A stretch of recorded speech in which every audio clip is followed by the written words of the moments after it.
Bonjour à tous, bienvenue dans Revista Grammaire. Aujourd'hui, je vous explique les pronoms relatifs ou et dont. Alors, j'ai déjà parlé des deux premiers pronoms relatifs dans une autre vidéo, qui et que, donc je ne vais pas en parler maintenant. Allez voir cette vidéo si vous en avez besoin. Il y a 4 pronoms relatifs basiques en français, qui, que, où et dont. Le pronom ou est facile à utiliser. Pour dont, c'est moins facile, mais je vais vous expliquer comment ça marche. On commence avec le pronom relatif ou. On peut l'utiliser dans 2 cas. Pour remplacer un lieu ou pour remplacer un moment, une période de temps. Je vous donne un exemple. Je travaille dans une entreprise. Je t'ai rencontré dans cette entreprise. Pour éviter la répétition dans une entreprise, dans cette entreprise, on va utiliser le pronom où, parce que l'entreprise, c'est un lieu. On ne va pas dire « je travaille dans l'entreprise que je t'ai rencontré », non. On va utiliser « où je t'ai rencontré ». Ça, c'est assez logique parce que vous connaissez déjà « où » pour poser une question sur un lieu. La deuxième utilisation de « où » peut sembler moins logique. Il peut remplacer un moment, une période de temps.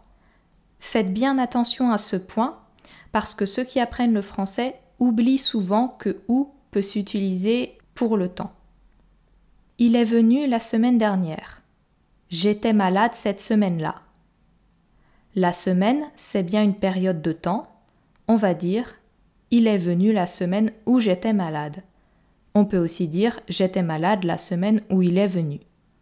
N'utilisez pas « que » dans ces phrases. C'est donc possible de faire des phrases avec « le jour où »,« l'année où »,« au moment où », etc. Voilà pour le pronom relatif « où ».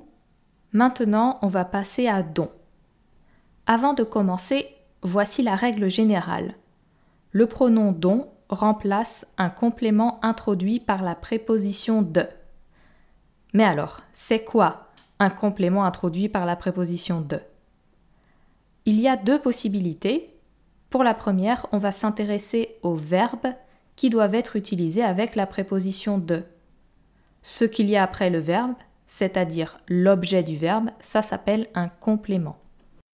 Donc, on a des verbes comme parler de, avoir besoin de, se souvenir de, rêver de, etc. Par exemple, je suis allé voir le film dont tu m'as parlé.